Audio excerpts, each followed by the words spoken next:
Hello everyone and welcome to Blue Spoon Veggie.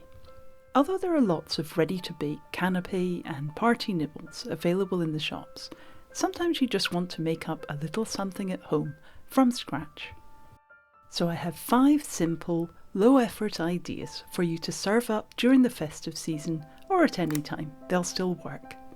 To save time and maximise flavour, I like to take advantage of shop-bought items like chutneys and sauces and some handy pastry cases that someone else has kindly baked.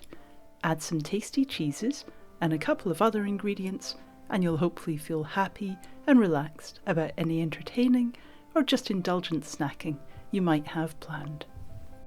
An easy filling for these little star puff pastry cases is simply brie and cranberry sauce, or you could use chutney. Chop up some brie, I'm using this creamy Scottish brie, and pop a piece into each tart, pressing it down well. Then top each tart with a small dollop of cranberry sauce, very festive.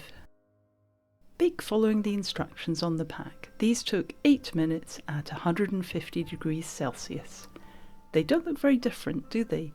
But I promise they are warmed up. Transfer to a serving dish and enjoy. Onto another cute little nibble now, also pleasingly straightforward to make. To start, I'm just going to jab all of these baby potatoes a few times each. Once you've finished that, pour a drizzle of olive oil all over the potatoes. Season with plenty of salt and pepper.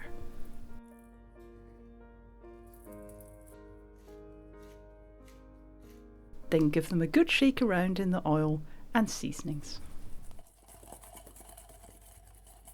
Transfer the oily potatoes to a lined baking tray, taking care to give them each plenty of space to cook. Then bake at 200 degrees Celsius, that's 390 Fahrenheit, for 30 minutes until they're lovely and soft and golden.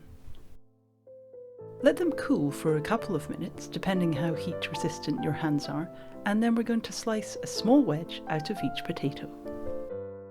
I find a serrated knife works well for doing this. The little potatoes are ready to receive a tasty topping now.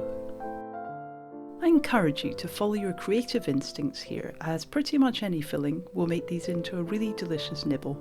Sauces and chutneys, cheese, creme fraiche or soured cream. A familiar option first, some tasty Scottish brie and cranberry sauce. Inspired by a full-size baked potato topped with cheese, I've added finely grated cheddar to a couple of the potatoes, and I'm filling the final 2 with creme fraiche and a sprinkle of paprika. And there we are, a cosy, fun little nibble, also lovely served as a side dish. Time now for a light, sophisticated canapé. Well, I always think of figs as one of the more refined fruits, and when baked with goat's cheese, they seem even more so. I'm starting by checking whether the figs will stand up unassisted, and then cutting a thin slice off the ones which won't cooperate. Remove the woody stem from each fig.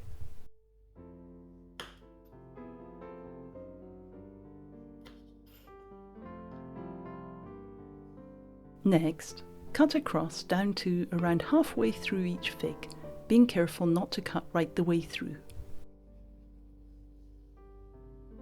Pop the figs in an oven-proof bowl or on a tray. Now to prepare the filling. I'm using goat's cheese, specifically this fresh Kidderton Ash goat's cheese, and I'm just cutting each slice into quarters. Push a little piece of the goat's cheese into each fig. The fig I thought was well behaved has decided it too needs a slice taken off its base, so I'll just do that before continuing filling. It's hardly ever too late to rectify mistakes in cooking.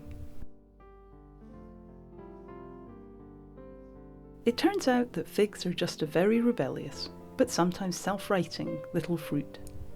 Bake the figs at 180 degrees C, that's 350 Fahrenheit, for 5 minutes. I'm using the air fryer this time, so you might want to cook for 4 minutes to check if they're ready if you do that too. Now to add a drizzle of honey for a special finishing touch. You can't go wrong with these ingredients: melted cheese, delicious fig, sweet honey. Enjoy! Next, it's a classic Christmas snack, in the UK at least, sausage rolls. There's no reason veggies can't enjoy their own delicious version of these, which I've adapted from my cheddar and cannellini sausage rolls recipe. I'll link that below. This time I'm using smaller haricot beans, but use whatever beans you prefer, because I don't think there are any that wouldn't work. Once you've thoroughly mashed the beans, you're ready to start adding in some lovely flavours. First, the zest of half an orange. More festive than lemons, I've swapped my original citrus choice for this seasonal fruit. Next, a teaspoon of thyme leaves, and the cheese I'm using is a Christmassy favourite, Stilton. Of course you can use cheddar or another hard or crumbly cheese. Mix that all together. I seem to have misplaced my seasoning footage, Christmas elves perhaps, but I did also add salt and pepper to the mix. As in the original recipe, I've sautéed some shallots and garlic, so I'll add that to the mix now and stir in well. Now for the fun bit. Actually, it's all pretty fun. Making up the sausage rolls. Puff pastry is such a useful thing to keep in your fridge or freezer. I use it all the time. See the link to the savoury and sweet palmiers below. Apply a little beaten egg to seal the pastry edges. Then roll the first batch up, pressing the filling into place as you go.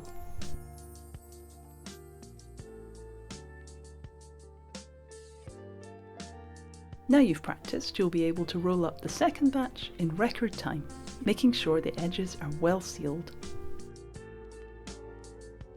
Slice into whatever size sausage rolls suit you. I like to make them very mini for finger food, in which case you'll be able to make around 18 from the recipe. Score the top of each sausage roll. Pop them all on a lined baking tray, brush with more egg, and bake for 18 minutes at 180 degrees C, that's 350 Fahrenheit, until beautiful and golden.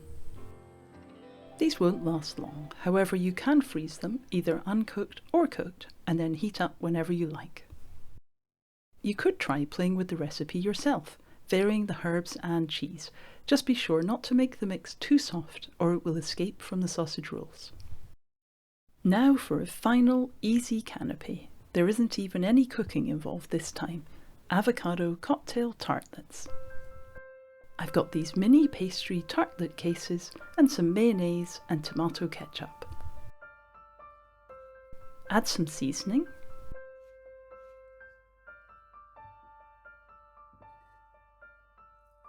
Then a teaspoon of dry sherry, this is Manzanilla sherry, goes in. Give it a good stir.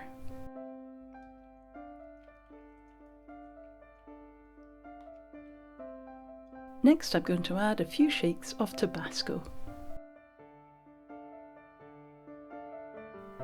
A squeeze of lemon. Another quick stir, and it's time for the star ingredient, finely chopped avocado. Gently mix that together and we're ready to fill the pastry cases. Alternatively, you could serve this mixture over chopped lettuce for a tasty salad.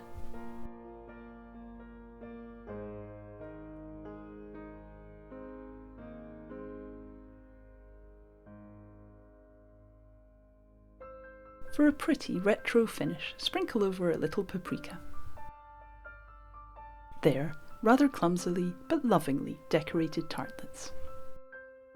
For the benefit of any UK viewers who might like to buy these tartlet cases, I have to confess that after we ate and enjoyed these canapés, I made a discovery.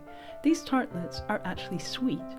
I have to say we couldn't tell, but if you'd like to be more conventional, please do seek out savoury tartlets.